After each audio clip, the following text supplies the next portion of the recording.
Hey everyone, we are here Tech Tuesday. We're gonna talk some tech about CrossFit. So, I just published a blog post yesterday about why in our gym we don't do CrossFit every day. So, Coach Garth is gonna take us through a little bit of a run through, a little more in depth of what that is. So, the thing is what is CrossFit, and we've had that. Well, I don't want to do CrossFit or whatever. So what is it? A lot of people think it is doing like burpees and deadlifts or pull-ups and stuff like that for time. And sure, it can be part of that, but it can be a lot of other things. And CrossFit is just a term now for doing GPP, which is what it is. Mm-hmm. So just wanted to go over what it exactly, how it came about, or not how it came about, how we describe it. So what is CrossFit? It's constantly varied functional movements done at high intensity. So that's the old school sort of way of putting it. And sure, it's constantly varied, but it's not random. Okay, so that it is varied throughout the year, throughout the week. We run a lot on 6-week strength cycles. So that's not a real long time, a month and a half to go over and get stronger at a particular lift or skill or something like that.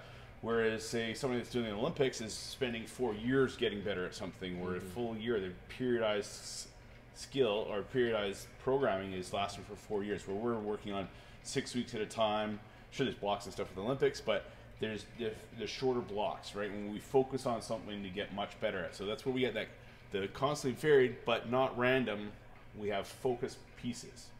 Then the functional movements is was there seven basic human movements: squat, hinge, pulling, pushing, rotation, lunges, and gates. So the lunges or gates is just running, carrying, walking, pushing, like a sled push or something like that. So stuff that you're going to see in everyday life that the body is designed to do. Right? Then at high intensity, this is where people lose their minds. It's too hard, it's too intense, you get burnt out, you get injured, etc., etc. Mm-hmm. So we like to talk about high intensity that is, one, movement. I shouldn't ever be writing movement agnostic. Yeah. Right? So some things you can be intense about, but some things you just can't because the movement is too technical or too difficult to go intense in. And also we do a lot of things where we are have context, right? So we talk about our practice context, our competition context, and a mindset, right? So these if anything starts to go wrong in a workout, we always default back to practice. So with that intensity piece, sure, that's what drives the change and everything like that goes on in a workout or in your body and everything. But with the practice or the competition stuff, those are very rarely done. Like 1 in 10, like competition might be 1 in 10. We might do a competition mindset, but it's not a competition. Yes. Right. And the mind and the mental toughness, which is the one I kept saying it wrong. Mental toughness is where it might feel like a competition, but you're really challenging yourself in your mind to see where you can drive yourself. Yes. Right. So that's where it sort of came from. This is just smartly programmed functional movements done at now smart intensities levels, right? That's sustainable for the long term, right? So what does that all do? So that drives your general physical preparedness into 10 areas, right? So that manifests in how you produce speed and power. Okay, so is that? It's not like I'm talking to anything you don't know anything, no. But understanding that for people to know that that's what we do, the balance of all is fitness and longevity and health, right? How do we do that? With weightlifting, lifting weights, barbells, powerlifting, press, pull, all these things. Gymnastics, think about your body weight movements. And then, of course, your running, rowing, skipping, endurance, monostructural type stuff, which is all part of that metabolic condition. So with that, we're a GP program, right? General physical preparedness for everyday life. Now, if we're shooting to get 80% in the world kind of thing with that, and you'd be super fit, right? And that's what we want to get to, and that's what we do, right? That's our primary focus. Yes. Right. So there was a part in there where we were talking about competing and the intensity and things like that, and the sport of fitness. This is what people think that we do, is this, the sport of fitness, what you see in the games. And this is what your area of specialty is, your sport, right? So tell me about that, like what where do I want to go with that? So let's say somebody wants to make CrossFit their sport. Yeah. What is, like, let's take it through your training year. How about that? Sure. So, for those of you who don't know, I do and have competed in a long time in CrossFit or functional fitness, however you want to describe that term. There's a fly, sorry. So, the sport of fitness is basically what it is. Taking your everyday workout and really actually comparing your time against people to see how you do. Now, that can be very taxing if you're always trying to compete against everyone all the time, especially competing against yourself all the time, every single day in the gym. There has to be broken up into different days, different blocks, different cycles, different segments. Okay. How many competitions a year do you do? I do approximately 3 to 5. 3 to 5 competitions. 3 to 5 tests. And it's best to actually have those, in my experience, grouped closer together, as opposed to doing one every 4 months or every 3 months, because as soon as you finish recovering, you're right back into training hard and there's not enough recovery time. Okay, so let's talk about that for a second. So you said it would be best to do a few in a short period of time. Like in about, I'd probably say maybe 2 or 3 in a period of 6 months. 2 to 3 in 6 months, okay?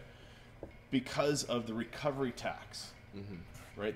That is required to come back from that max effort in a short period of time and recover. And you're 24, right? So that still is a big tax to pay.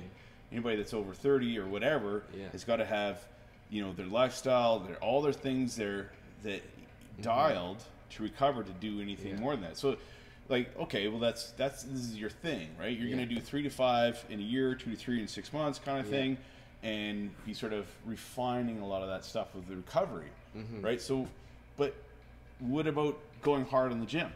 Like, don't you go as hard as you can? Sometimes. Isn't that what competitions or competitors do? Yes. So the recovery part, saying after competition needing recovery, it's not just from that 2-day competition or that whatever weekend competition.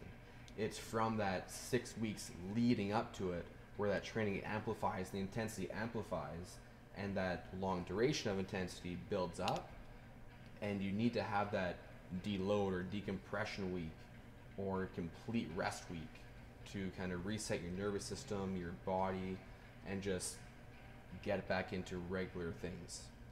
Now, testing versus training, I train right now about 6 days a week. You're like, holy crap, that's a lot. But not every day is super hard. So what's intensity to you? So what is it something that's like your max effort for a day that would be you're wiped? Yeah. Is that something you do even? Sometimes, yeah. Yeah. Although, I mean, take me out for the whole day doesn't really happen. Just because I've done this for a long time, my body knows how to recover properly. And your work capacity can handle the amount of intensity at that volume. Capacity. So, taking for example, some of my days, it's a little different in terms of the constantly varied, because I have a very specific goal in mind and I need to work in everything. So some days will still be intense, but there's mostly just strength training, just lifting, maybe a little bit of some faster movements, but mostly just lifting, some accessory work. Some days are more just aerobic, as in just getting a long session, lots of light to moderate breathing at somewhat conversational exertion points.